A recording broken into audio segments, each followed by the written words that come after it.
about this fucking song. Use some KO stuff, man. I don't have it on my playlist yet. Gotta get SoundCloud, brother. I did. I have. We're on SoundCloud too. We just. It's your shit's gonna have to come in post production, not like as we're recording. All right. So, all right, ladies and gentlemen, welcome to Rubber City Throwdown, the official voices of Honor Fighting Championship. Today we have a special guest, KO Butler. Thanks for coming on the show, man. Hey, no problem. Thanks for having me, buddy. And for those of you who didn't watch last week's or listen to last week's episode, we did add another host to the show, Brian Clark. Thank you very much. A little bit Hello. more informative, even than me. He actually knows. He's more in the loop. He's more in the loop than even I am. So it's good to have him on the show. And then, of course, you've got the Spaz, Matthew McBride. We're going to talk about Honor Fighting Championship 6 Fight Night at the Nautica. We're still calling it that? So it's I'm gonna vent. So it's Honor Fighting Championships, Fight Night Nautica. We had a typo, miscommunication. It's Fight Night Nautica. It sounds better, and then when you print it up, Fight Night Nautica, it fits better. It's more symmetrical when it's underneath Honor Fighting Championships. I remember reading the poster and I saw that and I was like, Fight Night at Nautica. And I was like, yeah, there's a lot more that goes into like the names and all that, and it sounds cool. It prints better. It's Fight Night Nautica. You know, maybe the posters will be worth more one day because, oh, look, they have the name wrong. It's a misprint. But or they'll just throw them away. Yeah. That's probably what it's going to be. No, it's Fight Night Nautica 1. Fight Night Nautica 1. Honor Fighting Championship 6, Fight Night Nautica 1. Well, and it's what the goal is, you know, Nautica it's always been its own thing. Mm-hmm. You know, even if you talk about the NAFs in the old days, it was, oh, NAFs, but you go to Fight Night in the Flats. Oh, which one? 5? Sweet. Exactly. So that's, if it was just another show, you know, 1 through 400 doesn't matter. It's which show you're on. But when it's something special like at the Nautica, that's its own deal. Right. And when we get the following and the guarantee that, you know, we'll sell tickets, like the Canton Civic Center, that'll be its own thing too. Like once a year show. That'd be a big deal. So I thought you guys weren't going to do the Canton Civic Center. This year we're not, because we can't guarantee to make money off that. Right. You know, even the NAFs back in the day, it was hard to make money. You know, you got to pay the union, and it just, for whatever reason, if you don't have the perfect lineup, it doesn't sell. Hell, Bellator went in there with the NAFs, and there was no one there. Yeah. Right. So we have KO. You're actually coming in, and you're going to do the in-cage fighter interviews, the post-fight interviews. This is the first time that we've actually done it this way. Typically, what we'll do is we would do like our pre-fight interviews and our post-fight interviews outside the cage. You know, we usually have like our wives go snatch up the fighter and come in and talk and you know, hey, let's come on, we'll get this interview out of the way. And then, you know, they're fucking throwing up or giving everyone high fives, and it takes 8 years to get the interview, but eventually we end up getting them. Let me get my gloves off. Yeah, never see them again. Where do I get them off at? Actually, right. Do you guys know where they are? This event, we're actually just gonna cut it all out, and we're just gonna have you go up in the cage, and we're gonna get it in Easy, there. Dave. Yeah. What's that? No, he did the cut it out thing, so I said, easy, Dave. Oh, Jesus Christ. Yeah, that's pretty cool, man. I'm pretty excited about that because I enjoy mixed martial arts so much that if I'm not competing, I just want to be around it and be a part of it. You know what I'm saying? So, That's kind of like why I started this. yeah. Yeah. You know, I wasn't competing at the time, but I wanted to do something. I wanted to be involved in the community some way, shape, or form. And with doing it in the cage, production value wise, we're not fighting with the DJ and the music and trying to find a spot that's semi-quiet. There's no music when you're in the cage interviewing everybody. Right. You know, that way, and for the fighters, they would rather be interviewed in the cage anyway. You know. Yeah. So it's it's a lot easier. It's a lot cleaner. That's for sure. Mm-hmm. Yep. It's smoother. It's a lot smoother. You know, they don't, when they're in the cage. I mean, hell, some fighters they want the interview, they expect the interview. Who was it? Kevin Ulrich. When we got done with that, we cornered him. He won against Garrett Davison at Cage Thunder 4, and he just kind of was like hanging out in the cage, like after they raised his hand. He was just standing there, and we're like, what are you waiting on, dude? Like, get your ass out of there. We're not interviewing him. It was just kind of funny because he's just kind of standing there like next to Josh, and Josh was looking at him like, Need something? Did I forget? Did I forget to say something? Is there a shout out that was meant to be? Fighters expect that interview. They want that interview, and You know what that also proves too, right? Is that now that they see us there, they expect it. So that means that Good. we've gotten even farther to where we wanted to be. well, I told you that when I was at Cage Thunder 4, I didn't even have my shirt on or nothing. I was So you're just bare no, chest. my Rubber City Throwdown shirt, and I walked into the blue corner room, and Paul Poor from Rec Room, Right. Rec Room, I right? think so, yeah. He goes, Rubber City Throwdown, and I was, so like that's basically. I mean, and that's cool. That's cool. Step that, one complete. Exactly. No. complete step, unknown knows who Step we are. one. Now, if we're gonna go back to where step one was, step one was when Josh Signs announced our name in the cage. That was a good. That moment was for the us. moment where I squealed like a little girl. You could actually hear me just come out of nowhere. Just went. He did. He was all giddy. I mean, it was like I was excited, but like I won't show the excitement until like I'm away right. from people. You know, His Like, wife was It's kind around. of like It was not- afterwards. You know, like the door's shut. We're kind of tearing everything down. Everyone's leaving, and me and him just kind of looked at each other and was like, we knew. Like there was it is. just yeah. That was nice, and it was good actually being announced in Cage. We're the co-main event announcement too for that sponsorship. So I think so. it was for the Drew Schottenheimer fight. Yeah. and it was nice Because I think that one was when we had Drew Schottenheimer as our featured fighter. That well, I think we had just done. We had just done his Meet Your Fighter. that's what it was. Meet your episode fighter. with Drew Schottenheimer. So it was nice, and yeah, we ended up getting that co-main event sponsor, and from going to that, having that happen, going from when we started off. And we were trying to get in contact with like Matt Chukovich with the RFO and Dannon and all those guys, and they were like, oh yeah, if you want sponsored, here's our package, and like the lowest package was like $500. Right. They wanted us to pay for sponsorship just to have our name announced. Or Go ahead, something, Brian. There was something you were about to say. You had your lip out. And then with like, I Cage can't. Madness, I'm not allowed. same thing with Cage Madness. They were like, when we were in talks with them about sponsorship, we were trying to cover them. The best that they could do was like maybe get our names on like the fighter plaques or something like that, and then that never happened. So going, trying to do that, and then having to, you have to pay for sponsorship. Like we can't even pay for our fucking equipment right now. Right. You want us to pay for sponsorship? Started from the We're bottom. trying to like help you, and then with IT, Yeah, hashtag fuck alliance, bam. We haven't done that in We forever. haven't because they're going not out of around. business. They're They're going They're out gone. of business. So We haven't had We killed him. We killed him. No. it's us. We did it. one hashtag at a time. What was that? It was in like what's his name? Sheely, Scott Sheely wanted nothing to do with us. He did not want us to. He didn't want no help. He wanted no promotion from us. Nothing.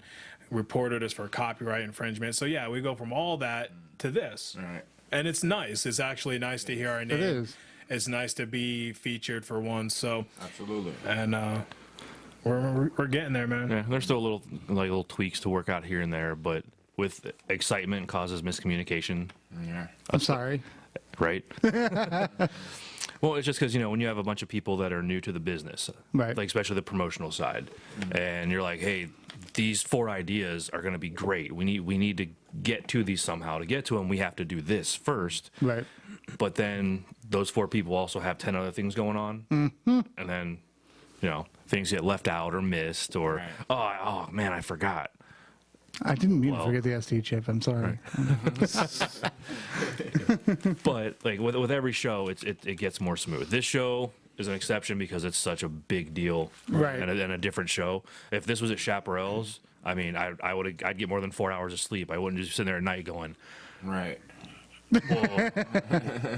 What did I forget? Why do I have a mirror on my ceiling right now? Do I need to call Scott Corbin? No. Do I need to call Michelle? No, shit. Who am I going to call? Do we have the beer vendor? Do we have? Why is there a fly on my wall? Ice. We need ice. Where do we get the ice? But yeah, it just, everything's getting, more streamlined, bringing in KO as far as not just the podcast, but for the, the promotion. Mm-hmm. Right. It's going to be easier. You have someone who's not a former fighter. He's a fighter. He's still competing. He's in there, knowledgeable, friendly. He knows what he's talking about. He's not going to get up there and be like, "Hi, nice win. That was a very good punch." Thoughts? Please don't take the mic. That's why. That's why I'm excited. I'm excited to be a part of it because competing and seeing these guys. I know a lot of these guys from being backstage and competing against them and stuff.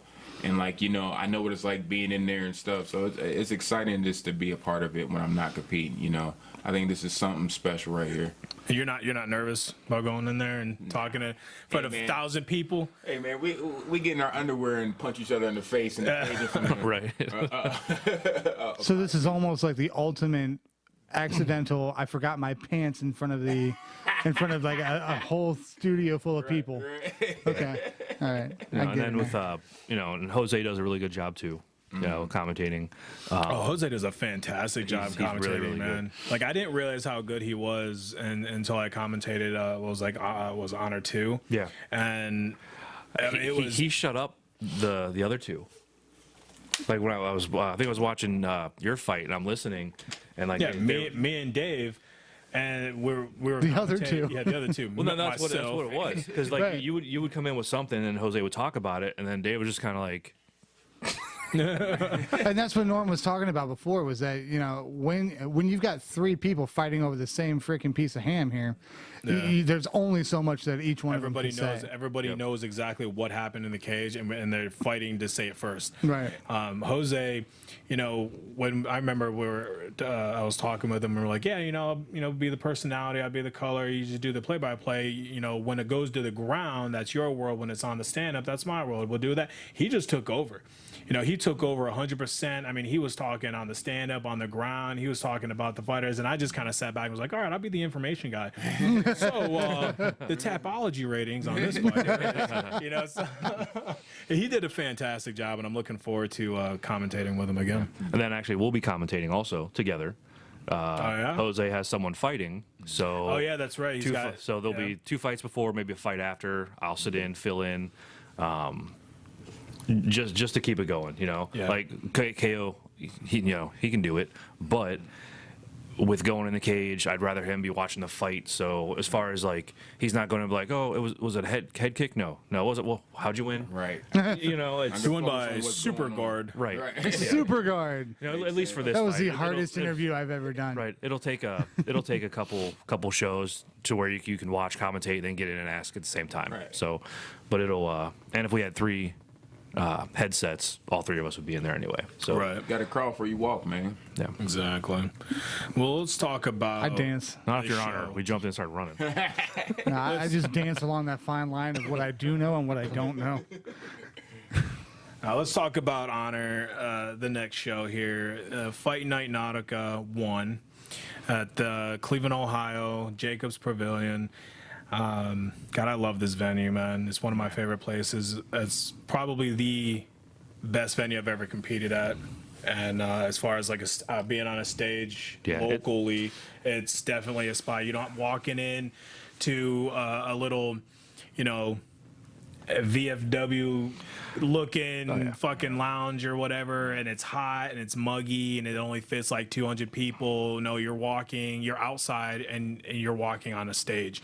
You're coming in from the stage. You immediately when you walk out and you're walking to the cage and you just look out, man, all you see is a stadium of people. It's one of the best views. It's the most high profile venue that's not currently housing a professional sports team. Yes. In Ohio. Right. I want to compete on there, but I couldn't compete this year. But I'm looking forward to it. Hopefully, sometime next year. Oh yeah. But our first fight that we want to talk about is Tristan Constant and Michael Webb. Now, Michael Webb, we covered him a couple times. We've talked about him a couple times. There's really not much on this guy. The last time when we interviewed him, he told us that he was training in a garage with Justin Meese, and that was basically it. So we immediately took like that. Maybe his cardio was probably shit. His technique wasn't probably all that good. I mean, I've trained in a garage before, Right. Yeah. you know, and I mean, Justin, he was notorious for coming in heavy anyway, so it was kind of like, we'll see. And he fought Apex fighter Tyron Reed, and Tyron ended up winning the fight. It was like 8 seconds in the first round. Yeah. So We didn't get to see a lot of Webb. You know, and you never know. Like he could have some skill. We just didn't see it. It could have been nerves. He looked a little sloppy, swung wild, and we know how technical Tyron is when he's on. But like I said, we only got to see 8 seconds of him. And if it's your first fight with nerves, if you're not training right, there's a lot more to fighting than just jumping in there and trying to knock someone out, which looks like what he was trying to do. right. And I respect it. You're passionate about the sport. You want to compete, but you have to be smart about it. Get with the team. You know what I mean? Get your cardio, your technique right. Don't just jump in there out of the. Yeah, garage. a lot of guys. I mean, hell, Tristan. Tristan lost his first fight, and though he looked good in his first fight, he, Tristan comes from a background. He's from Mentor, Ohio. He's an independent as well. Okay. So, and that was like the first time I actually told a fighter, like, hey, man, you should probably get a gym. I was an independent fighter for a long time, and I was successful as an independent fighter until I wasn't. And then I was like, oh, shit, I need to, I need Absolutely. to get with someone. Like And, there's the levels. There's levels. There's levels. And it takes a team effort, especially in a sport like this. And I'll say with these two, I don't know if they're looking at it like this. I know they see it's a big show. They should be so grateful that they're on this card. Yeah. Because this is a big card. Normally, Yeah. normally, if you have less than 4 fights, unless you're some, big time wrestler or kickboxer coming over to MMA, that you already have a name, you don't get a shot at being Right. able to perform at Nautica. Right. It's a big deal. I mean, shit, when I competed there, I was 2-0. And they put me up against John Hedges, who was the 2006 national amateur heavyweight champion. So Right. that was like the level that I had to perform on.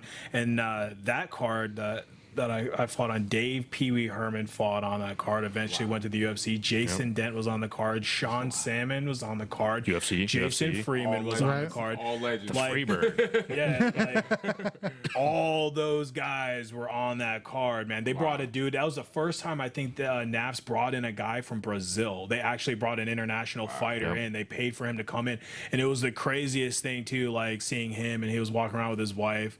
His wife, blonde hair, brown skin, fat ass, like the Brazilian shit, big lips. We're getting in trouble now. Fucking lips, dude. I mean, it was really weird. It was just seeing that for the first time. Fat I was ass, like, holy big shit, lips, dude. long blonde hair. And yeah, this guy, that was the level of competition, though, that they were bringing in at Nautica. So We are not stereotyping in any way about Brazil. Or are we? No. But no. It was the typical Brazilian type, right? I mean, Right. Hey. I mean, I'm not calling how I see it. I mean, Jesus Christ. Someone's gonna comment on this like, I'm Brazilian. I don't have blonde hair. I'm you guys. I'm tragically Caucasian. I was more talking about the fat ass than the blonde hair. It's like basketballs, man. There's round. When she wears the dress, it's like two Virginia hams. But no, hanging you're- underneath a blanket. But you're right. Having 2 0-1 amateur fighters on a card That's of a this gift to them. magnitude, it is. Like, This is a big platform for them. They need to look at this like they need to make a statement and self-promote themselves. It's their business that now they have a chance to do something with. One of them's Right. going to win, Right. Well, right? And then I don't know if Tristan has gotten with the gym. I don't know if Brandon has gone with the gym. Right. But And speaking of that, if you're a fighter and we're covering you, message us some info. Like I We've guarantee went over you're- this a million times. I Brian. guarantee It that doesn't matter how they're many. friends with the podcast or one of us on Facebook. Right. Give us some info. Let us know where you're at. What Oh, you're if they thinking. if they if watch you're this mad. after they watch this podcast, because this is the one where I tag everyone in it, and they'll listen to it, and we'll get fucking messages. Don't message us. Yeah, we've Hey, been. by the way, through- dickhead. Yeah, there's no love for my gym. Oh, No we'll get it. love. If we have get no all the information, how can we give it out? Or especially with the commentating, if you're like, hey, my little brother has cancer, he's really struggling. I'm fighting for him. I'm training for him. That stuff we could say during not just the Right. podcast, but during Right. the I fight. could say that during commentary. Yeah, that's there's a lot. any detail you can give us, we can use because we only have so many outlets to get information on you. We can't go to every one of your practices in your mom's house to figure out what's going on. Right? Let's talk We don't have the garage door key. Right? Let's talk about this fight that just got added. Roy Nichols and Marvin Rolls. Roy Nichols is coming off. He's actually at what, 2-fight winning streak right now. 2-fight winning streak, yeah. I mean, he's just jumping right into it. I don't know. He's not with the new camp. Is he still with Lancaster? I don't know if he switched or not. Actually, he's not coming off of a two win. He's coming off of a victory. He's coming off of a victory. 2-1. Was his last one against Fred? It was his last one was against Joe Neal, Yeah, that's the one. and then the one Friday previous, before Tyron fought. Okay. Before that fight. and then the one before that was on 6-9. He lost to John Lucio Linsu.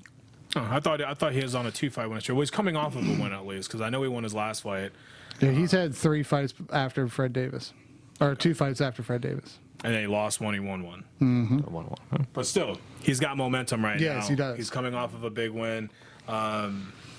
And then that last fight was what, end of July, was it? I believe so. Yeah. It was actually pretty recent. 27th, I think. Yeah, it's within 30 days. So, and he's going up against a Marvin Rolls, who's 6-8 out of AIM Performance Combat Team. I don't know if it's pronounced AIM or AIM, but When was Marvin's last fight? Let's see here. Marvin Rolls. Marvin Rolls' last recorded fight was on 3-3 against Joshua Barbie. Josh Barbie, huh? Did he win? No, he lost against Joshua Barbie due to submission round 1, guillotine choke in 1 minute and 30 seconds. Be an interesting fight, man. Roy's really been stepping up his wrestling game, Yeah. and you could see it in his last couple fights. He'll throw his hands and then he'll immediately try to take the guy to the ground, and he's really trying to establish himself as like a ground and pound type of fighter, kind of like a Tito Ortiz or like a GSP type of fighter, where Right. you kind of set it up with the hands, you get him to the ground, and then you want to keep him there. He tried that. I think he tried that with Fred Davis, but Fred was just He was better. ready, yeah. But I'm not going to question his cardio. He went all 3 rounds with Fred, though it was a sloppy 3rd round. I mean, because of the cardio issues, they still. Well, I mean, went they both all were 3. pretty tired out at the end. That's what I'm saying. It was a Yeah. sloppy 3rd because of the cardio issue, but the cardio is there, and if he's training hard right now, and he's just recently coming off of a victory within the last 30 days, he's still in shape. He's still training. He's still motivated, and this is going to be an interesting fight. I don't know much about Marvin. I don't know a lot about him either, but I mean, I know Barbie's pretty scrappy. Like he's Barbie. never an easy fight, He's not an easy fight. I think Right. they said his buddies told me and him that I'm like the only one he trained for, which is great because he gave me heat before I stopped him in the 3rd round. It was scrappy. You know what I mean? He's awkward. Especially even where he strikes. He's not a striker, but he's awkward striking. You know what I mean? Yeah. He hit me with a couple punches. I'm like, where did that come from? You know what I mean? And he's a jiu-jitsu guy. So yeah, he's a tough kid. What we got next? Tyree Johnson and Stacy Jordan. I don't know a lot about Stacy Jordan. Where's he from? Stacy Jordan does not show where he's from. He's from Ohio, He's 3-3. but he does not show any kind of fight team or anything like that. Well, he's in for a fight. However, I mean, And Tyree's coming off of a victory, of round 1 knockout against James Neff. So again, he's another fighter that's just jumping right back into it. is that a heavyweight or 205? This one's going to be at. That might actually be at 205, but I mean, It says heavyweight. it could be Okay. heavyweight. Yeah. I mean, Tyree. I mean, his you're looking fight at was heavyweight. last recorded weight for Stacy Jordan was 170. Really? Yeah. I'm saying it's a minimum of 205. Yeah. It was, Right. well, I mean, like Tyree was like 220 something. Yeah, he at could his make last 205. fight, so he can Heavyweight. easily, he could easily get down to 205, Yeah. and I think the fight before that he fought at 205. So like. But Johnson's also fought as low as 185, right? 170. Hasn't he 170, fought yeah. at 170 at one point? So it's kind of up in the air. I don't know exactly what that fight's going to take place, but that's kind of funny. If Stacy Jordan's last recorded weight was 170, then I want to say that it's probably going to be 205. But with Christian Correas, God, I could never pronounce. Sarah. You're talking about George's last opponent. yeah, Godoy. He was at one point 170, and he Really? fought Super heavyweight. Yeah. So serious? I didn't know that. you never know. Last recorded because MMA Underground doesn't normally keep everything up to date, like records up to date. As soon as the commission throws it up there, they don't normally keep it in there. It's up to the fighter to pretty much update your own information. I see. Right. I mean, there's other methods of, but no one gives a shit. Tapology is the Tyree's same way. been around a long time. Yeah, too. Tyree's he's got what 19 fights. he's been This around is a his long time. 20th fight, man. Although Tyree keeps his stuff pretty updated. I mean, it's still showing his last recorded weight at 204. Tyree just needs to cheer up. He'd be a little happier on Facebook. All right, let's move on to the next fight. Coby Fair and Marvin Kirk. Okay, first off, how many Marvins do you guys know? Personally, I Think don't know about it. any. In your lifetime, how many Marvins have you actually? There's 3 of them on this fucking card. I think that might be all 3 from Ohio. Holy shit! Not even, one of one them's of them's from like Florida. Indiana or some shit. Well, then that's That's why. Zach Davis. Zach Davis. Myrtle from Beach. One's from Myrtle Beach. Yeah. One's from Myrtle Beach. Yeah. Okay. Well, then But, that's the reason why we had to bring one in. No, it's like even everything Scott. out. It's like Scott was looking in the fighter database and just typed in Marvin and saw all the Marvins. Like, fuck it, I'm just gonna call all of them. And just Like- happened to get 3 of them. I'm not bringing this out to any of the fighters at all because when I think of a Marvin, I think of bottle cap glasses, and Are we as an, stereotyping again, Matt? How we doing? I was thinking of the movie First Up. Brazil. I was thinking of the movie Up because I believe the dude's name was Marvin. But apparently, I think of Marvin the Martian. yeah, that's what I was gonna say. The X-22 Kobe- Project Imaginator. Kobe's opponent originally was Matt Ingram, Right. And he ended up getting hurt. Yeah. It was like a concussion or some shit, and then he got like his release. Like he was supposed to get like it was like release or whatever. Clear was day. like There you go. Wednesday or something like that, but it's nah. Yeah, it was supposed to get cleared like still before the fight, but they went ahead and canceled the fight anyway. Got him a new opponent. I think it was because lack of sparring with a concussion, stuff like that. But you know, Okay. But they picked up Marvin Kirk in place of Matt Ingram. Marvin is 3 wins, 2 losses against Kobe's 1-1. Kobe's from Strong Style, right? He's from one of strong these. style. Yeah, he was down at Rock Hard for a little bit. I think it was with the Mayans for a little while. I mean, Kobe's he was training where he could. He was going to Aries too. Yeah, he's a real good wrestler. Just getting through wrestling before he really got into training, and I know him and Jessica I work a lot together, fight the same weight, helping her with her wrestling, and then he has, the rest of that, strong style team. They're kind of okay, I guess. Oh yeah.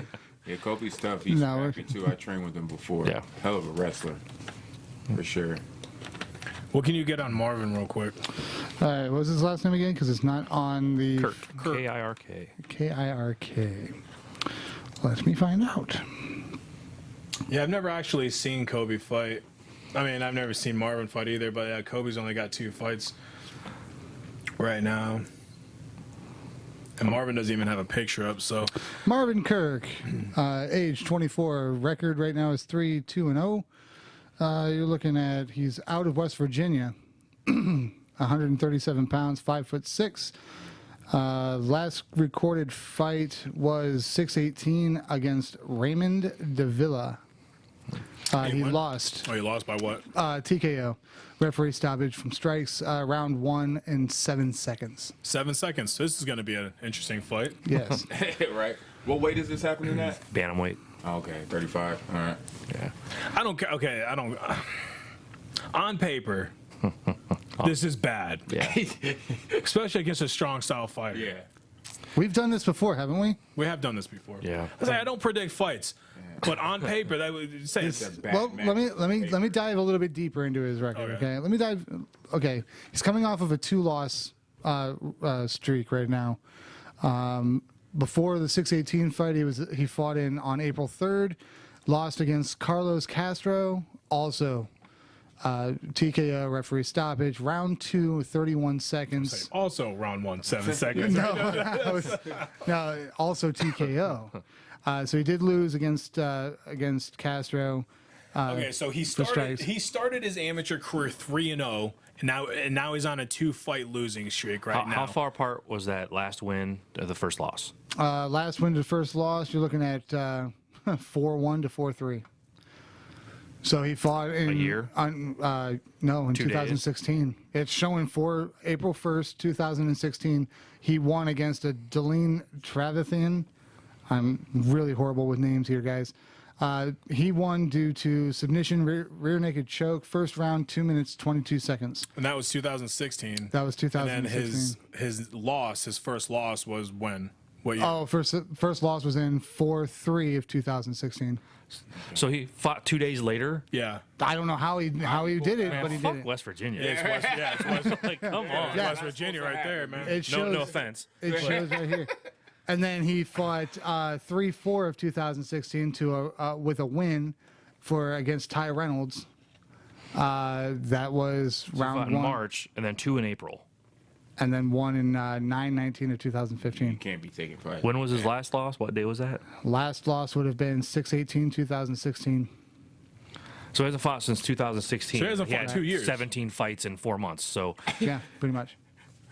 So yeah, he has fought in 2 years. He's coming off a 2-fight losing streak. and that's really hard to judge because if you are too active and taking too much abuse and you're not training right, that can affect you. I mean, you're looking at 2 losses, both due to TKO. Yeah. But yeah, but that, still though, that could have just been the increase of competition. You know, if he started his amateur career 3-0, you're gonna go up against someone who's of equal or Right. better than you. And then trying eventually. to keeping your weight down, you're not hydrated. Like that's not an I advantage. wonder if he fought 2 days. No, dude, that's. Well, wait a Hey, minute, what wait a minute. I figured this out. The reason why he was able to fight a day after was because it was a championship finals. I was going to say, I was tournament? just It getting was a ready to say tournament. that. It was a knockout I was tournament. literally just getting ready to I'm say looking that at he it probably here. It fought in a says tournament. UMMA F. Uma. Yeah, the UMA National Championship quarterfinals was when he won against Daleen Trevathan. Then when he lost was the actual finals for the national championship. Tournaments sound awesome and they're great, but if you're getting people that are cutting weight for it, like if it's like, yeah, this is what you're fighting this weekend, that's rough. Like that's really Yeah. rough. Right. Well, like I said the last time that we covered, well, we didn't even cover. No, we didn't cover a West Virginia fighter, but we had when Cameron McIntosh fought that dude who was the #1 ranked light heavyweight in West Virginia, and they ended up beating him in the first round like fucking easy. That dude was jacked. That guy looked like he was taking steroids and shit.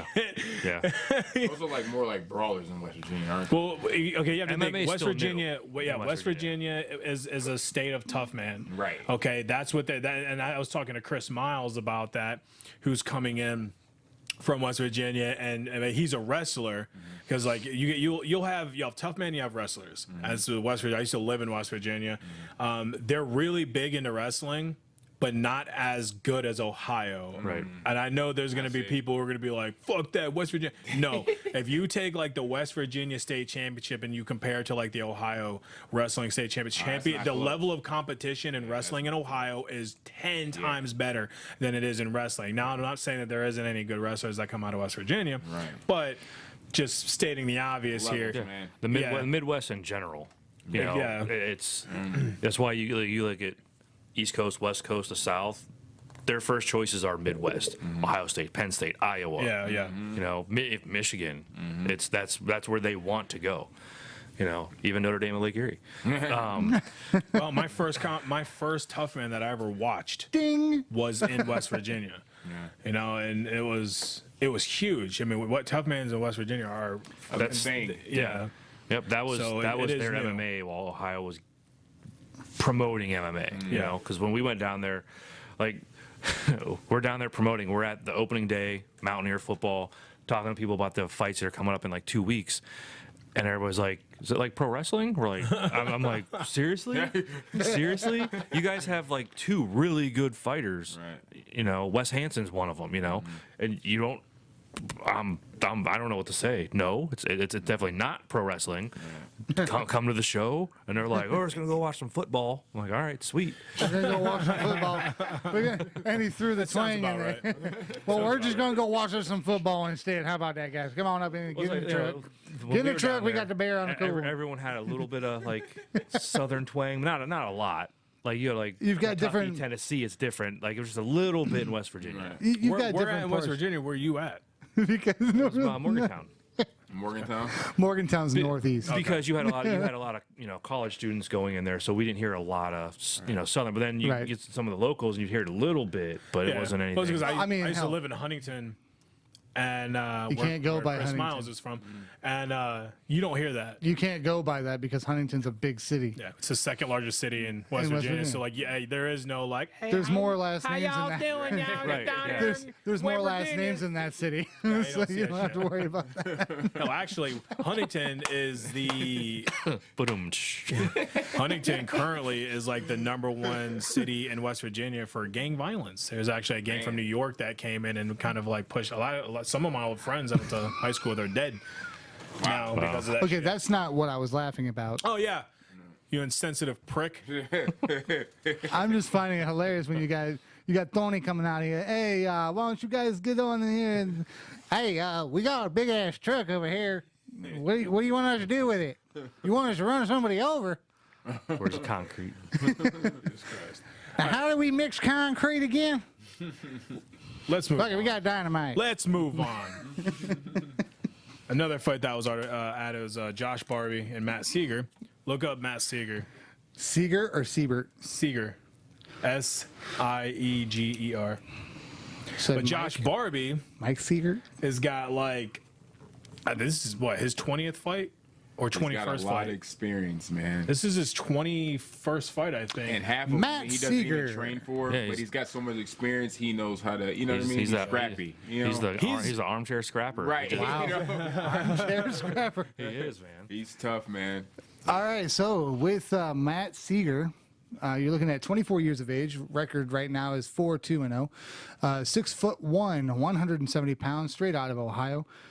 He is coming off of a loss in 2017 at 624 against a Mike Mason. He was TKO'd in the second round, 2 minutes 12 seconds. Where was Alright, that so fight I at? know who you're talking That about. fight was Warrior Nation Fight Series Yeah, Warrior 46, Nation. and that was for a title. So he hasn't fought in over a year. He's coming off of a loss. But I have another little tidbit for you. Guy was coming off of, since the 2017 loss. In 2016, he was on a 4-win win streak.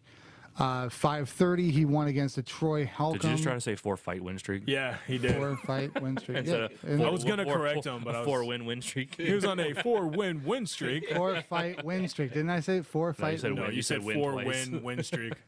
I'm sorry. Sorry. I meant to say He's in got my head. 16 fights in a row. Win. No.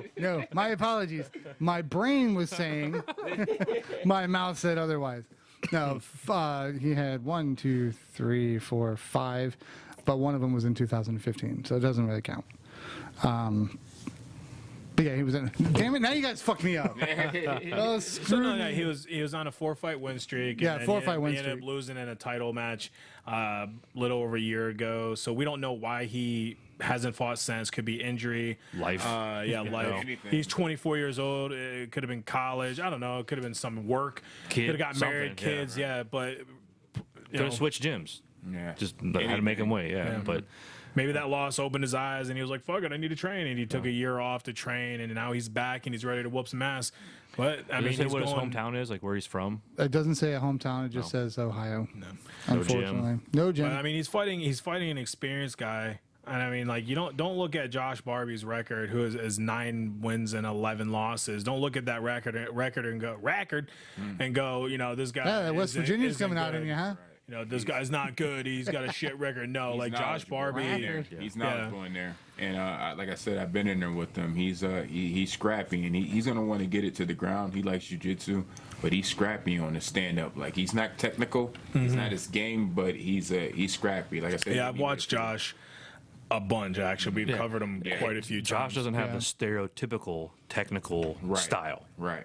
You know, if you say technical fighter, it's, you know, right hand up, left hand in front. Right. You know, his is just he just gets in there and flows his own way. When you have 20 amateur fights, man, you kind of settle down. You have your own technique, your own style of fighting, and you're calm. And that's what I like about Josh, is that him and Tyree, man, they crack because, you know, they have a lot of fights, and you have those calm fighters. You got some fighters that are like, you know, huffing and puffing and, oh, let's do it. You know, I can't wait for an adrenaline dump. They talk all this shit. Right.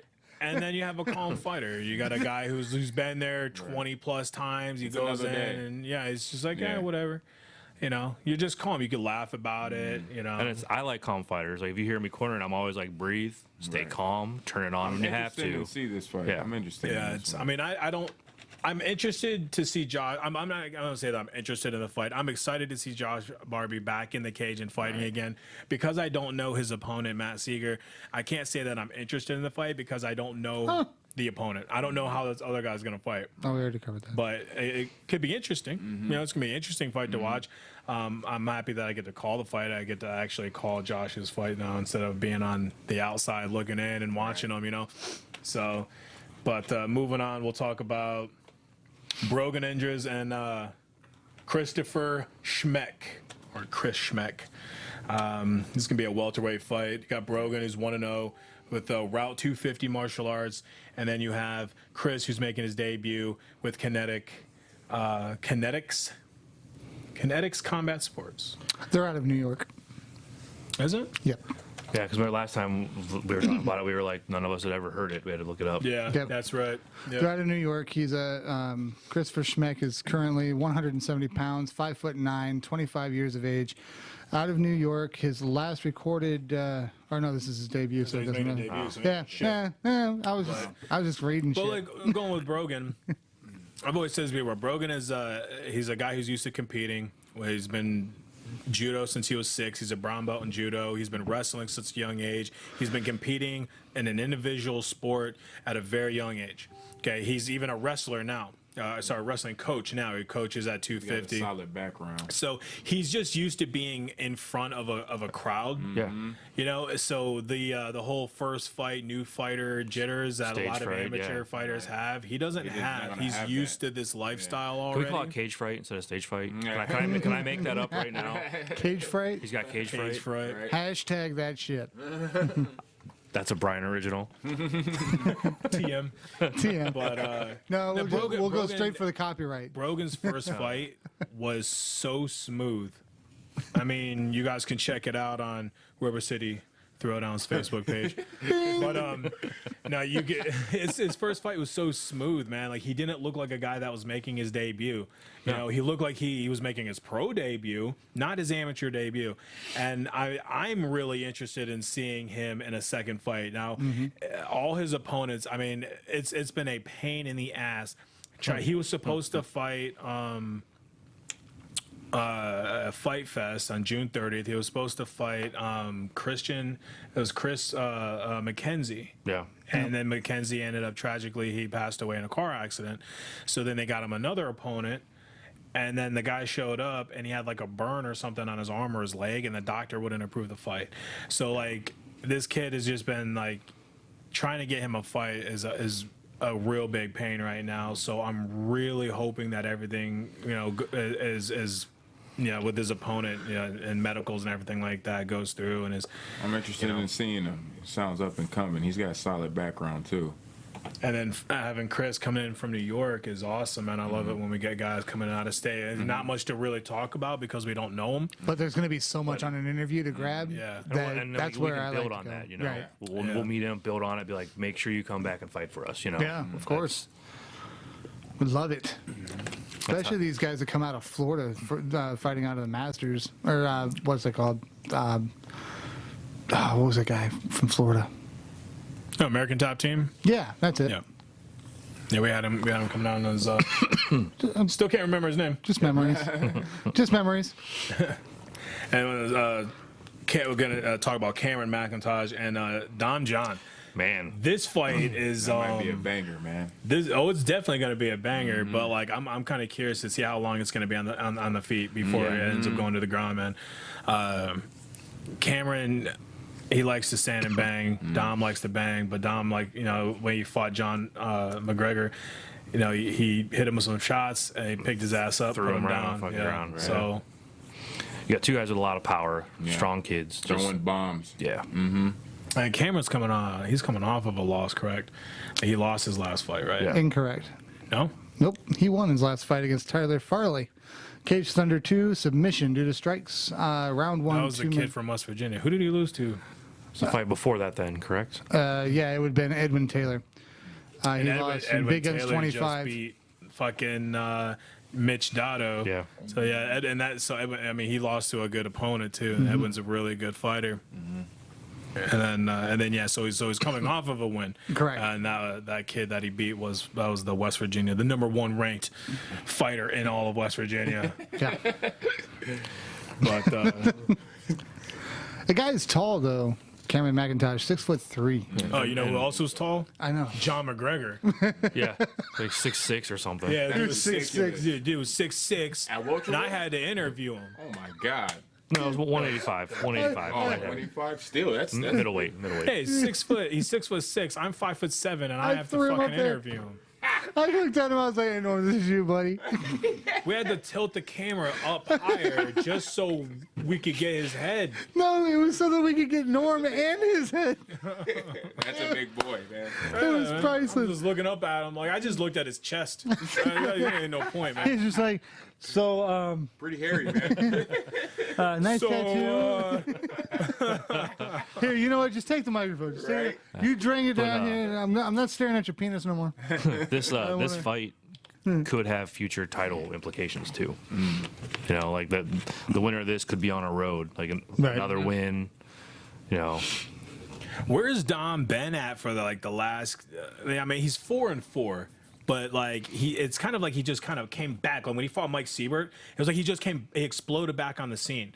Yeah. I ain't seen him fight for a while, and then all of a sudden he's here. He beats Mike Siebert in the first round, and then he comes in shortly after that, and he beats John McGregor in the first round. Yeah. And now he's just going on a tear at the moment. It's like, what the hell? Where did he come from? Maybe he was just practicing real hard. I don't know. He was his last known recorded fight prior to before Mike Seeger.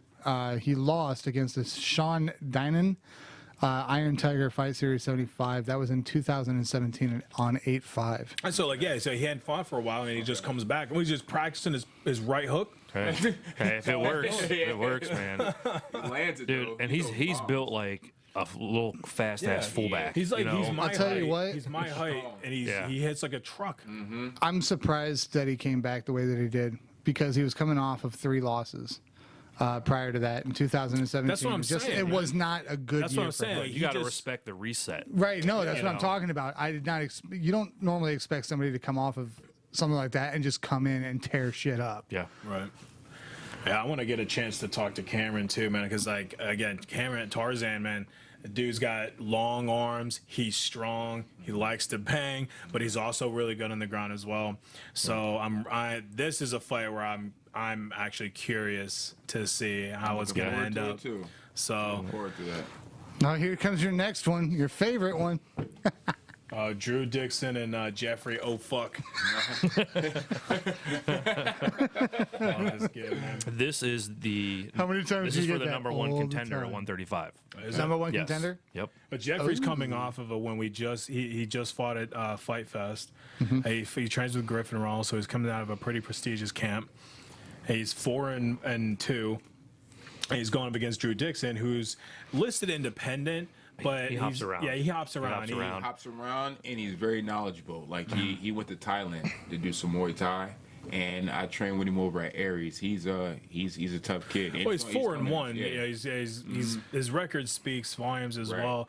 So is this gonna? I can see He's a smart kid too. Yeah, he's smart. He's real smart. But the Griffin Raw's got killers though, man. I know those guys over there. They train pretty hard. They got some pretty tough fighters, man. I mean, Drew looks pretty. He looks like he's a pretty fit kid too. Yeah. You know, he looks pretty fit. He's athletic. Right. So I mean, this is gonna be And this is at 125, correct? I don't know. Pretty sure it's 125. Jeffrey last fought at flyweight, but Drew's last recorded weight was at 135. So They couldn't find anyone for Jeffrey is pretty right sure now at it's 125. flyweight title contender fight. That's what this is. I mean, are you sure? Are they doing a catch weight? No. No, so it's 25. definitely at 25. Yep. Okay.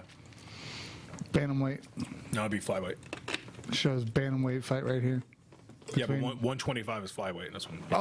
Okay. Oh shit. That should be a really good fight. That's actually, I think I said online that's probably gonna be one of the better fights on the card. You know, It's gonna be. I think it's gonna be fast paced. It's gonna be a fast paced fight. It's going to be a fast-paced grind. Like there's going Yeah. to be a lot of takedowns, scrambles, getting back up. You know, with the I think Dom Johns and McIntosh. This fight, there's two possible fight of the nights. right. All right. All right. Let's talk about this one. Everyone's favorite, the Lucas Mast and Braden Liggett. So this- controversial. Yeah, I know, right? It's definitely a controversy. We're gonna piss some people off. So. And away we go. Yeah, but so you got Braden Liggett, who's out of T County Boxing Academy. He's also cross training with Brogan and Andrew Law at Route 250 Martial Arts in New Philly, and then you have Lucas Mass, who's training with Jose Burgos at was it Personal Combat Systems. Systems? Yep, There we go. PCS. Yeah. So Really excited for this one. oh yeah, this is. Again, this is all opinion, and this is how I view things. Right. You know, judging when you fought Braden, and then when Lucas's last fight. Okay, so it's not even like on paper. It's just looking at both fighters and both styles. When you fought Liggett, he was. You know, he was just outpointing you at that point. He was Dipping, hey, dodging, pop, and- pop, pop, hey, come and Yep. get it, and then running away kind of thing. And he was because I called that. I remember calling that fight, and I kept saying to Jose during that fight, I was like, KO needs to get inside of his bubble. He needs to break that fucking reach. He needs to stop that point. You know, he needs to stop Braden from hitting him with these jabs and outscoring him. And if you don't, he'll do that. Here's the thing about Braden from getting in there with him. To be so young and coming in the way he blasted in the game, usually young guys like to want to prove themselves. They want to go in and go to war. He's smart to be young. Yeah. Right. He He stayed gets patient. in there. He's real relaxed. He's real calm. He's not going to be intimidated. He knows how to use his reach, and he works angles pretty good. You know what I mean? I think that you don't want to doubt a guy like that. You got to really prepare for it. Like, you know, if you're not going to get inside, prepare for a technical bout because he's pretty good, man. He's scrappy. Like I said, you're not going to engage him into your fight. You know what I mean? He's going to stay to his game. He's going to stay on outside, and he's pretty good, man. You know what I mean? Technical wise, he's going to probably go a long way if he sticks to what he's doing. Now, do you think that's because of his amateur boxing? I mean, the training with T County Boxing Academy, and a lot of those guys do amateur boxing, and then a lot of amateur boxing is point based. You know, you think he brings some of that in mixed martial arts as well? Absolutely, I think because from experience from doing amateur boxing before I stepped into the cage, and it helps. You know what I mean? As far as points and stand up and all that and angles, T County they work that amateur boxing style, that point system, and the way he's so long and tall, the way it works out for him, the way his style is, it works out for him. It probably won't work out for everybody, you know what I mean? But it works out for him, the way his build is and the way his style is. But he's a funky guy to fight. You know what I mean? He's Right. I think part of it was I had to rewatch that fight, and we talked about it. It was adjusting to his style and not having the proper game plan going in for him. Absolutely. You weren't prepared to fight him. no coming Game plan wise, a year and a half not you off. physically. It's the game plan. Yeah, it the wasn't game plan proper. as far as was not taking a year and a half off. The camp that I was with, that's my MMA family over there, Aries. But we worked a lot of grappling. You know what I mean? Because all when his stoppages were submission victories. Yeah. So we worked a lot of grappling. He did a lot of grappling tournaments. And, I'm such a student of the game. Wherever camp I'm training with, I'm just going to listen and do it. You know what I mean? I'm not even going to give, what I'm saying? I feel like you're the teacher, so. But you got to do this, this, and this, then you're here, then Right. do this and this, Right. and you got that. Right. So, I mean, he was, he used his reach well, man. That kid he's very talented. He's going to go a long way. He sticks with it. And what interests me about the matchup with Lucas is Lucas will apply pressure, and his footwork is quick enough where he can catch you on corners and then tie you up real quick, and that's not taking away anything from Lucas's striking. I was impressed with the leg kicks that he was landing on Casey. I was going to say, he went to a stand-up war with the decision, right? Yeah, and So he's blasting those leg kicks, and I was like, damn, Lucas developed that leg kick. He's got that now. His hands looked okay, but he didn't have to show his hands a lot because Casey could, after he hit that leg so much, he wasn't moving in a whole bunch. He wants to use those leg kicks for this fight, for sure. He had to wait. So an aggressive and smart Lucas, that's a styles make fights, and that's a stylistic dream match. The right more there. I think about it, the more competitive I think it's going to be. Because I keep at first, I'm like, because just from being in there, with Braden, I give him the edge. You know what I mean? Just because of how his styles, how long he is, and that's not taking away from nothing from Lucas. But the more I think about it, I'm like, I don't know, man. I was like, because styles make fights, and I'm like, and I think, like I said, his leg kicks, Lucas' last fight, and his jiu-jitsu is there. I think Casey Turnbull's boxing is better than Liggett's because of his aggressiveness. You think so? And see, that's what I was just getting ready to talk about was the aggressiveness. You have Lucas, who really got a chance to showcase his leg kicks and his style against an aggressive boxer.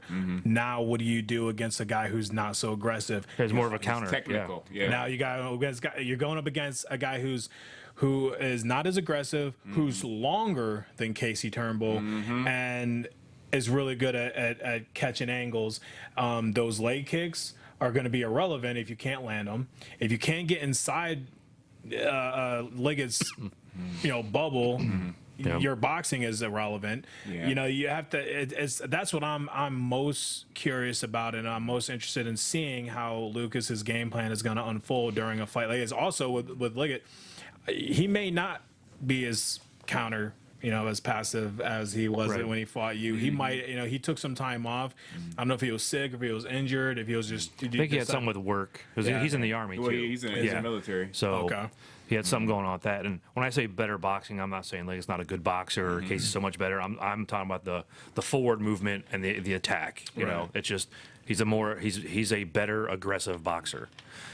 But I mean, it's like what kind of boxer are we going to see Liggett this in this fight? Is he going to be a counter striker? Is he going to be a passive? He's going to come out more aggressive. Is he going to try to take the fight to the ground? That's what I'm most And then I know Lucas isn't afraid to take a hit to land a hit. Yeah. And I think that tough. if he's taking one to land one, depending on what punishment he's taking, that's going to determine how the fight goes. Like if he's taking a jab, to land a combination or get inside and grab him, that could be the fight. Now, I'm speaking on perspective, not only as because I compete in this division and I already went against one, I'm still speaking as a fan because I enjoy watching. Yeah. You know what I mean? All these guys, But yeah, those guys, I'm proud of them both. They should be a good one. I'm curious to see what's going to happen. Yeah, another possible fight of the night, just depending on how their Yep. styles mix. Here's another possible fight of the night. Tim Hughes out of Pickle, Ohio with Fightopia against Will Ferg out of 3 Elements MMA in Erie, Pennsylvania. Also, that was also a title fight with Lucas and Liggett, if we didn't say that. No, we didn't. That is a title fight. It is for sure a title fight? Yeah. Okay. Yeah. So Hopefully everybody can, piss clean. Yeah. right. Oh, geez, you had to bring that up. You seriously had to bring that up. You should have stopped smoking like 3 days ago. But the Hughes and Ferguson fight, also a title fight. Yeah. Dude, both of them come in with a very, very strong ground game. We were talking about that before. Tim Hughes has been looking for a belt, and he's got the opportunity. Yeah, Tim wanted to showcase his striking against Eric Posen. quickly found out that he wasn't on the level of Eric as far Right. as striking goes. Adapted, which is very rare to see in an amateur MMA fighter at his level. He was only like that was Especially like his when- second fight or third fight. I think it was like his third fight when he fought Eric Posen. Especially when he gets dropped to his ass and then had that It was shit that was his face. fourth fight. He was 3-0. Was he 3? Yeah. And then because you have to have 4 fights to fight Well, for no, the title. Eric Posen was 3-0. Tim he's already lost one. He was 2-1. Yeah. Yeah. Yeah. So it was Okay, so it was his fourth Fourth fight, but fight. still, even 4 fights in, having being able to quickly recognize like, oh, this isn't going my way, and to adapt, overcome, and adapt, and completely change his game plan in the middle of a fight, take the fight to the ground, and win by triangle choke in the second round. I mean, just being able to do that at his level is awesome. It's amazing. You don't see that a lot, and you don't see that in a lot of fighters. And then you got Will Ferguson, who's coming off of an injury. He was supposed to fight on the last card. He had to pull out. He had an injury, so now we got in question: is Ferguson healthy? You know, how's his cardio? How's his technique? How's his training been? How's that injury? We seen Ferguson at the beginning of the year fight. He won. Basically won, dipped the fuck out, went back home, and didn't even see the guy afterwards. But the guy's a very talented fighter. I'm pretty sure every time that we've actually covered him, he's won. He's 5-2. He's a hell of a ground guy. But Tim Hughes is also a hell of a ground guy as well. Right. So I'm looking forward to that. and because of that, let's say stalemate, this could end up being an on the feet war. It could. yeah, I was thinking that it could actually, a majority of the fight could be on the feet because both fighters may not want to go to the ground. But Right. Will Ferguson is a very cocky fighter, man. He might just go to the ground because he's Let's like, see who's oh, better. Let's see. Let's see who's Right. better. Yeah. So I mean, that happened too. That's just kind of like how he fights, That's man. part of his style, Yeah. but that's what helps him, though. You know, He's got a lot of aggression against one as soon as he gets to the ground too, and he's very explosive with it, getting the fighter to the ground. This is going to be a very fast-paced fight, I think. If it doesn't end in the first round, I think it'll go the distance. Yeah, I definitely think that if they don't figure, if one doesn't capitalize on the other in the first round, I think at that point they'll figure each other out in the second. It'll go the distance, and we'll get a hell of a title fight. So. I think so. I can't wait for it. And then we got Yoey Rojas and Alex Johnston. This is actually like, I think a lot of people are counting Alex out of this fight, man, and I don't think they should. Alex is a very good fighter. He's 6-2, but people see the record. Yoey's got 7. He's 7-0.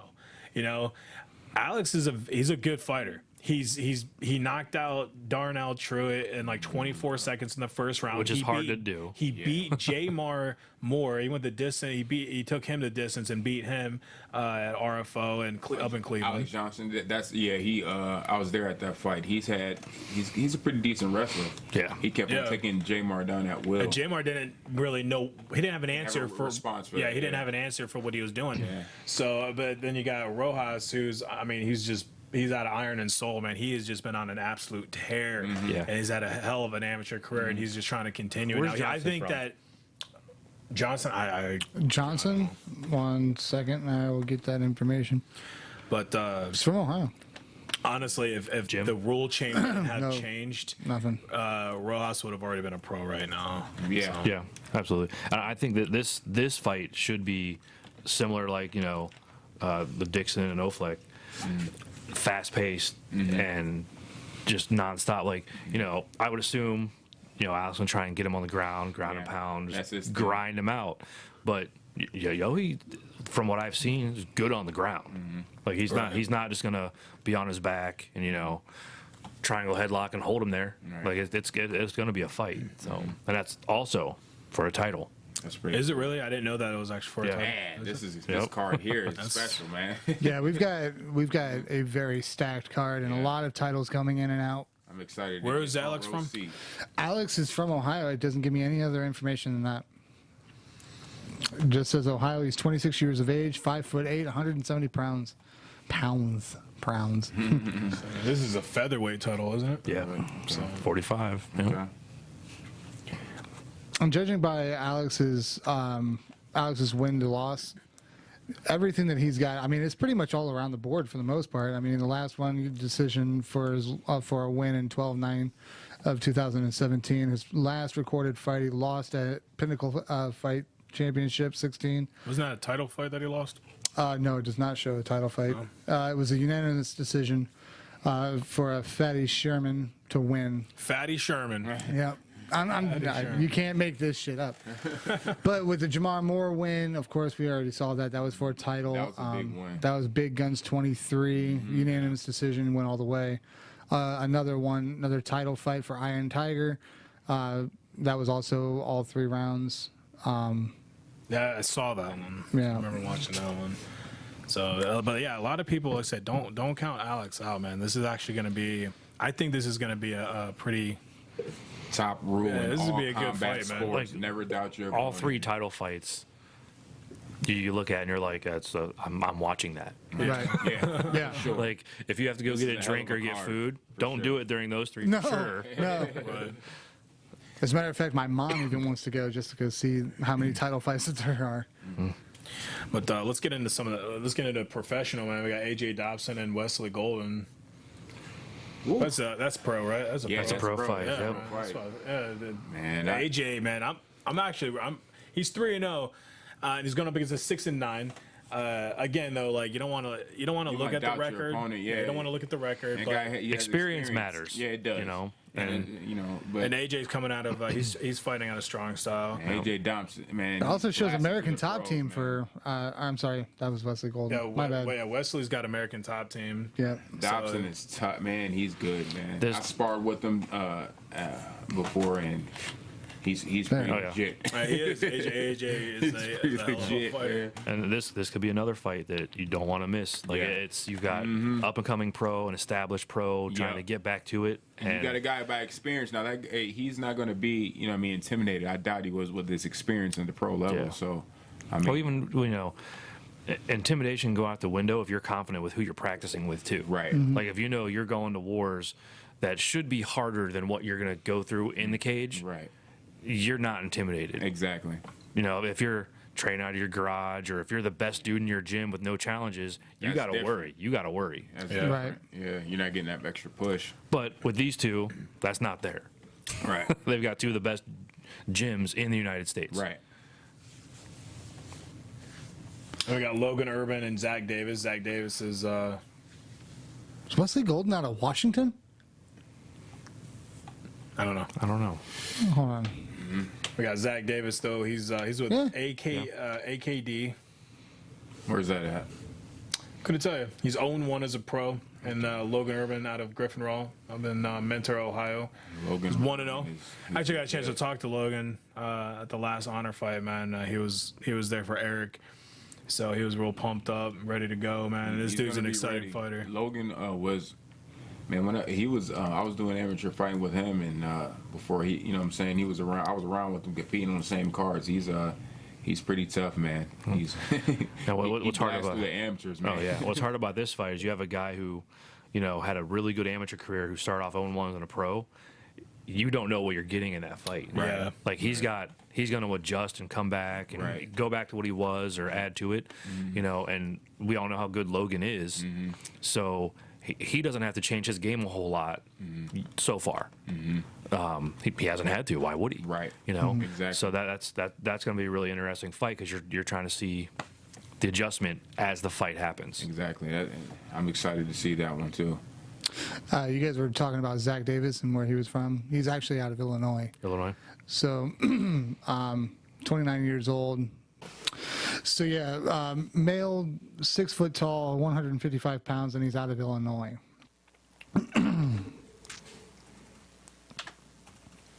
And that's all we got on.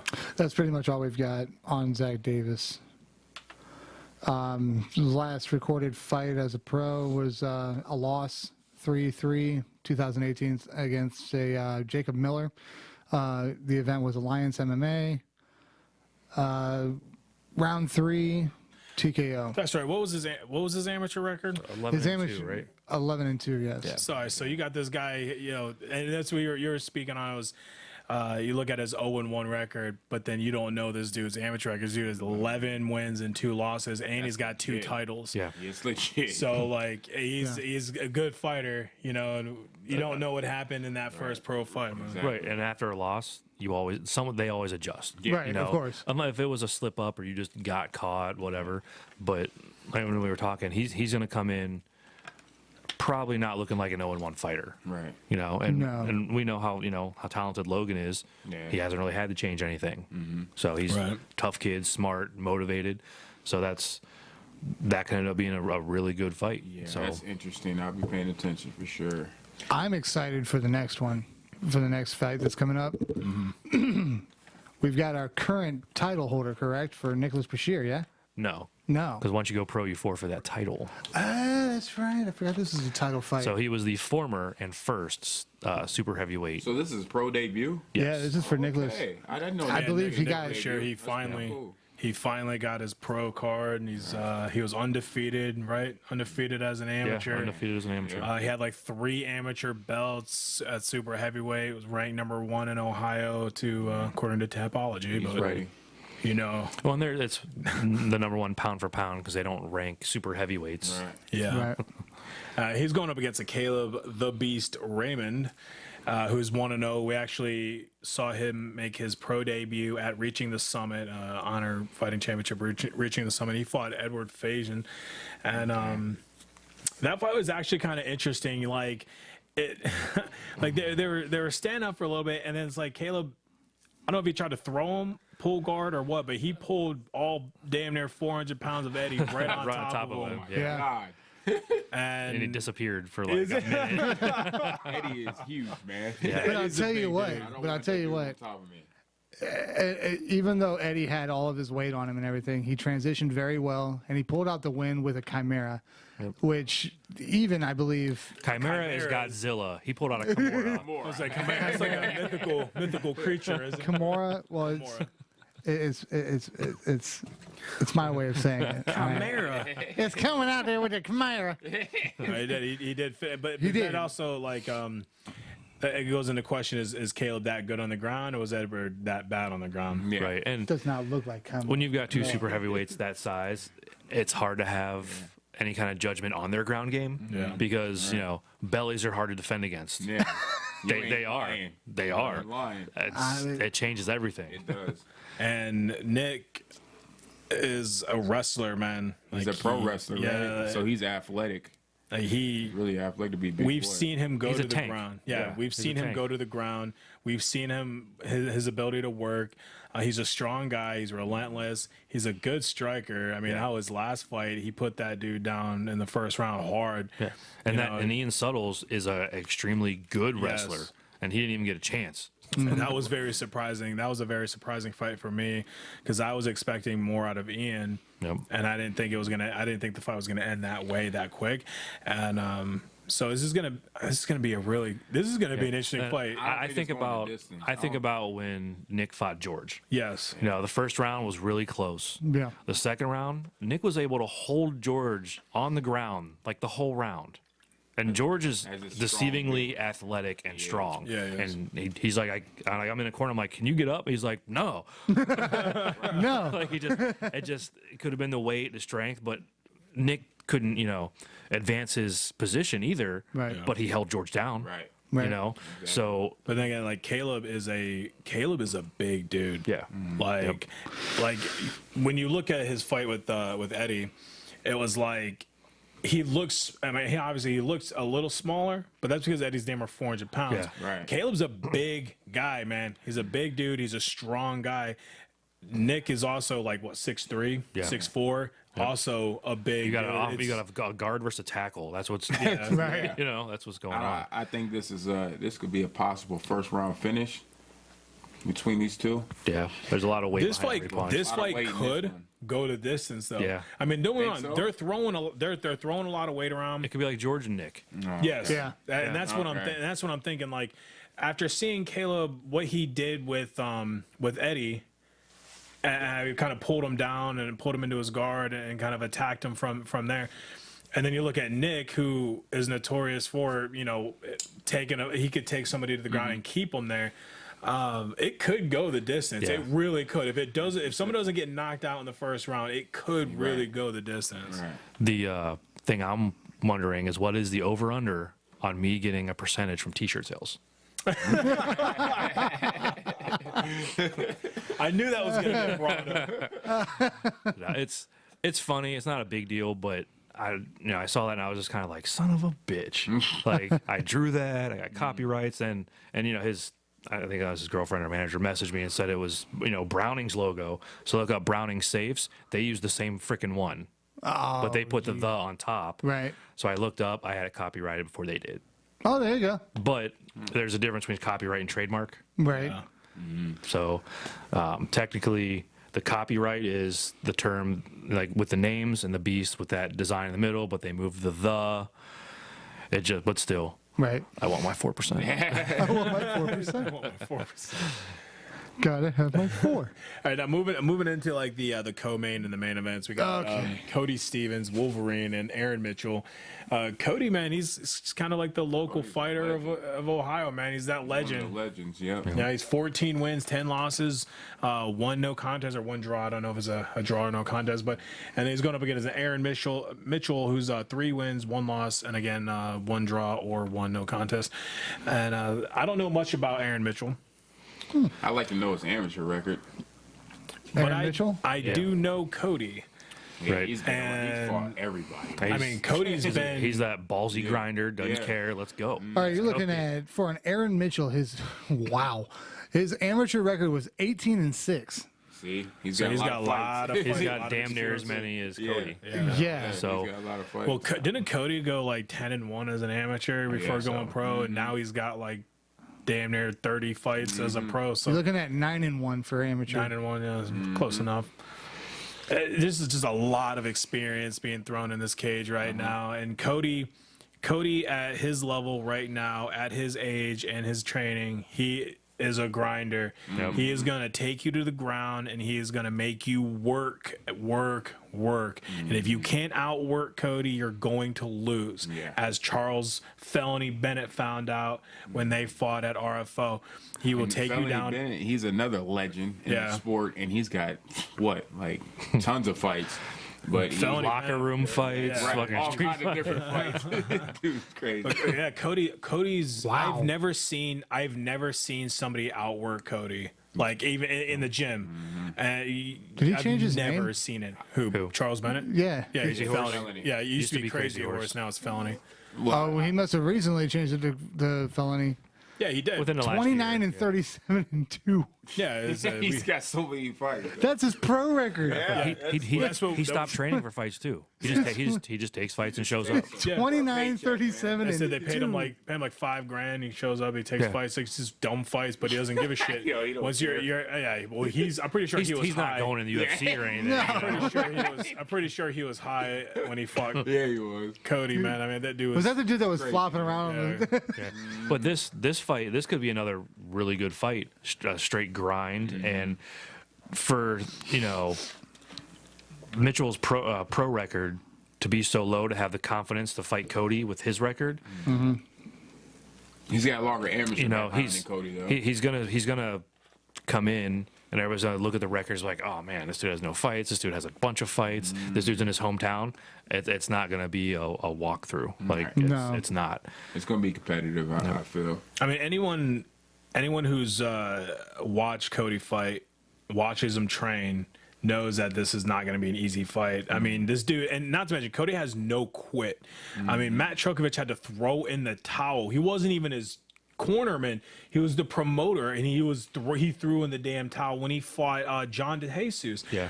I mean, he literally tore like his hamstring in half and refused to go. He couldn't even stand. He was wobbling and he wouldn't quit. He kept fighting. He kept trying. Dude, he's a and legend, they man. literally, He's been in he is the wars. epitome. When you hear someone say, you have to kill me in order to get me out of that cage. That's Cody, yeah. That is That's literally Cody. him. I've been watching him for years. I agree. And I fought. really him. He was the main event on my debut in 2007. I don't remember who he fought, but he was the debut. Said 2007? Debut. He was the main event. That was like Midwest Challenge. yeah, Midwest Challenge at the Chaparrals in February of 2007. He was the Good main old event. days. Yeah, right. Hold on. And speaking of DeJesus, so DeJesus wants to fight Cody again because of how that fight ended. Why though? I mean, It's because it was an controversial injury. He wants that back, which I He fought a respect. Zach Mommy, Moomy. He's Zach Moomy. and he won. He lost in the first I round remember Zach Moomy. due to TKO. So, let's say Cody, if he should win this fight, that would be a good fight for the 145 pro title. Would be, yeah. The Jesus and Well, Stevens John too. Jesus right now is on like a different fight, not a different level than Cody, but right now mentally, for John Jesus is in like a different state of mind right now. Well, That dude is they an asked animal. for it. Oh, Did they? Yeah, I talked The to his academy, wife. huh? They talked to Corbin about if this were to line up properly, and I think Jesus is going to fight next month. I think he's trying to get on a fight, but Bonner does this December card. That would be a pretty nice title fight. That would be a good one. That'd be a nice rematch to see. And I've always said that like Cody's career has been plagued by injuries, and if you look, he has a laundry list of fucking injuries too, man. But I mean, this dude's been all over the world. He trained in Thailand. yeah. He actually got a scholarship to go up there, and then they asked him to stay longer, and he did. He stayed longer. He sacrificed time with his wife, and I think the good news, bad news for Cody is if he wins, second best case scenario is he has that De Jesus fight to look forward to. Right. Best case scenario, with all the eyes that are going to be on this card Oh yeah. because of who's fighting, he could get a shot Get a shot. Yep. at another bigger promotion. Right. good UFC or especially with who he trains with too. Yeah, that's what I Right. mean. He's got the platform. Yep.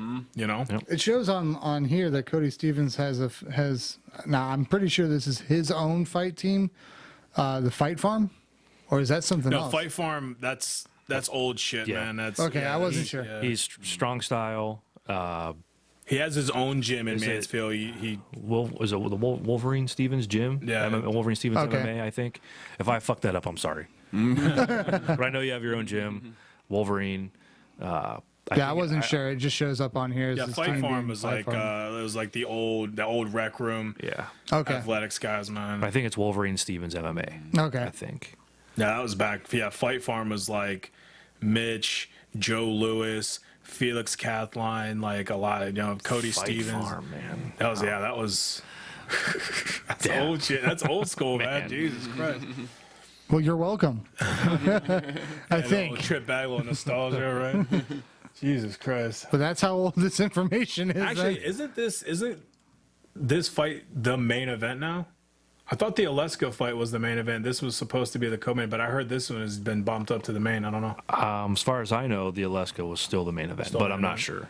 This is the main and co. So Yeah. it's, Right. But we'll talk about our last one, Aleska Kamara and Marvin Skipper.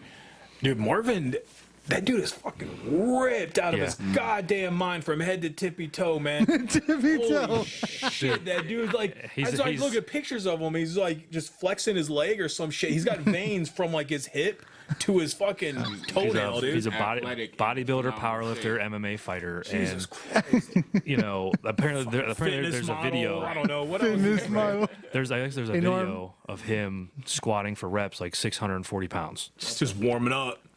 So And what weight is he fighting at? light heavy. Yeah, light heavyweight, man. Dude's and he just posted a picture up of him like he just started his weight cut too, but his pants already like don't fit. He's already got to buy new clothes. Dude looks phenomenal. Yeah. Looks like he's in great shape, but like I said, he's all veiny. Yeah. We don't know, man, but he's 3-1. He's all 3-1. veiny. He's all veiny. So that's going to be an interesting fight for Aleska. Yeah, then. 3-1. And Aleska's Aleska's just also- tough, man. Yeah, Aleska is like Again. I didn't. It's funny. I didn't know who he was back when we first covered him. I was like Operation Shockwave, and I was talking to some guy, and he come up to me and he's talking to me like I knew, and he's like, "Yeah, man, Aleska's on his way, huh?" And I'm like, "Yeah, I've never seen him fight before." And he was like, "What? What? You've never seen Aleska fight?" And I'm like, "No." He's like, "Oh my God, this kid's gonna be in the UFC one day. This kid's on another level. And just watch him, you'll see." And sure enough, dude, Alexa went in there and he fucking did his thing, knocked the dude out in the first round. I was like, "Holy shit, Yeah, man!" he's legit. Yeah. Like the only thing I see with Aleska where he gets in trouble is he'll sometimes start a little slow. Like he'll just try and figure out. Like I think it was his last fight was the dude just looked huge. Alan Boyce. Yeah, and Boise. Aleska was like taking some shots, and I'm like watching. I'm like, man, he's just letting this dude do his thing, and all of a sudden, boom, it Flip was that a switch fight. and Yeah, gone.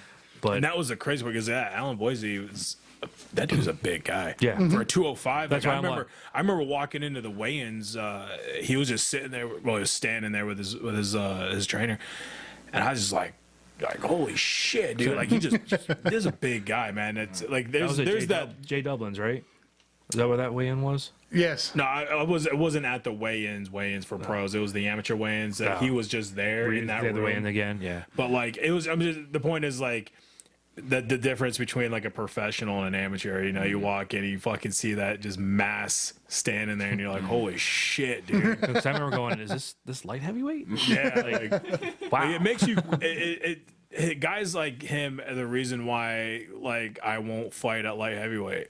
You know what I'm saying? Like they're Because like, they tower like I don't over want to. Well, they're cutting from a solid 240.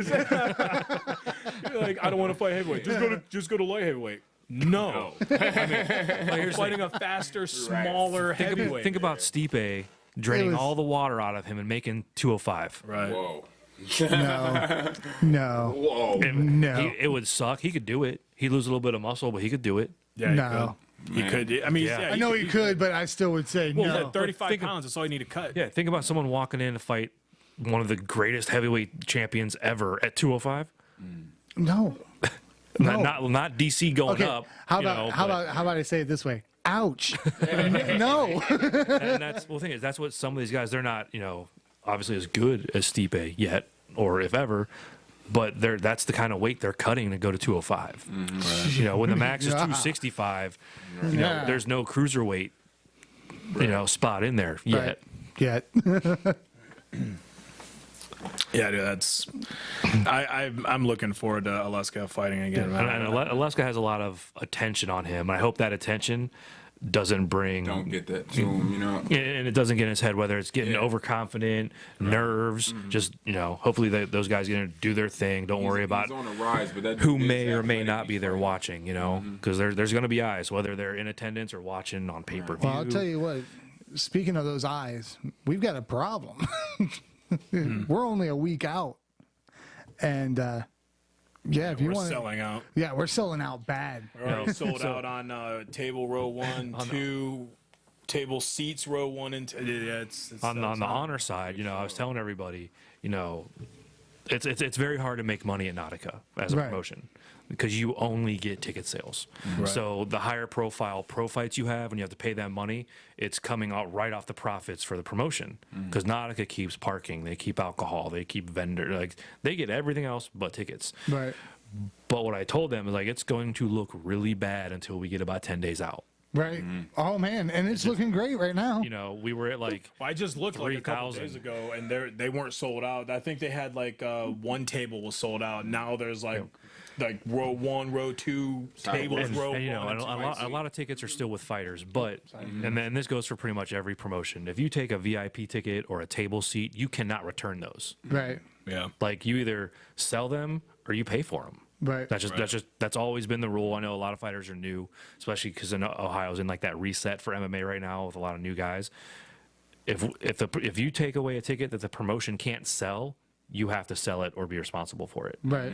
Unless if someone gets hurt or something like that, that's a different story. But you can't show up at weigh-ins and turn in all your tables because that just you owe the money. Right. That being said, I think there was only a couple tables left that fighters didn't have.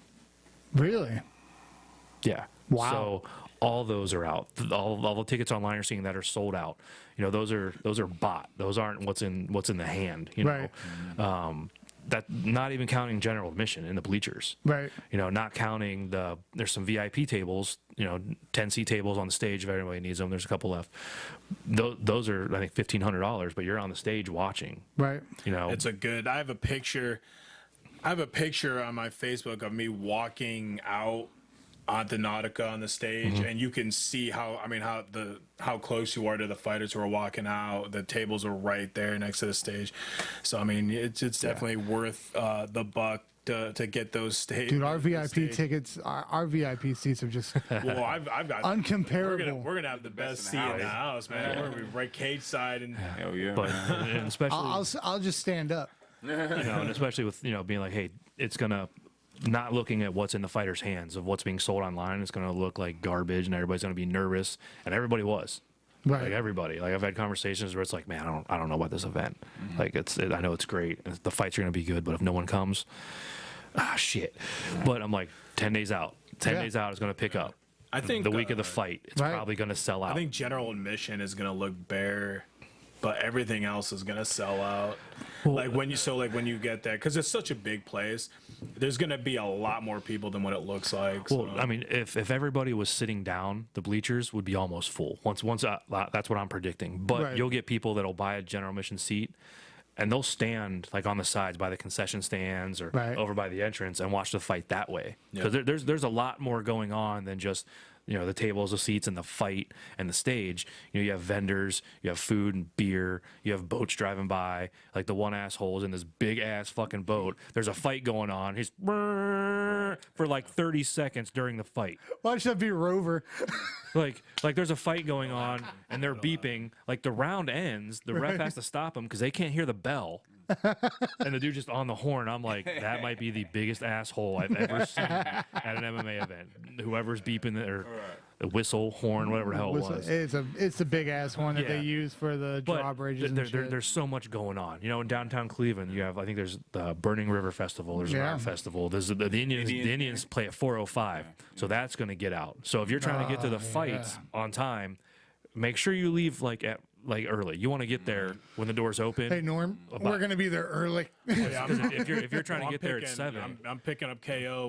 We're leaving at like 7:30 in the morning. I'm gonna dude. be in my hotel room. It's gonna be early. I might as well bring some clothes and everything. yeah. Well, I'm bringing like a sport coat and If jeans and stuff. I'll wear that. If but- anybody needs a place to sleep on Saturday night, just hit me up. I got a nice hotel room set up for me sweet. and Amber. But y'all are gonna have to sit outside for about at least 3 hours beforehand. Go to the bar. I'll buy you a couple of drinks. How about 13 minutes. right. the whole 8 seconds. He's done before you knock on the door. Like, oh no. Pumpkin pie. Fucking pie. But anyway, what I say is, if you're going to that show, tickets are flying out the door, like probably as we speak. Yeah. You need to get there early because everything that's going on in downtown Cleveland, the traffic that's not just in downtown Cleveland, but 77 isn't in the best shape. Oh no, So it's that's- not. You gotta. It's all kinds of 480 to fucked up. 90 and back. So there's a little detour. I know the hotels for the fighters, we're staying in Independence just because everything in downtown where we are. Cleveland was either sold out or $700 a night. Sorry.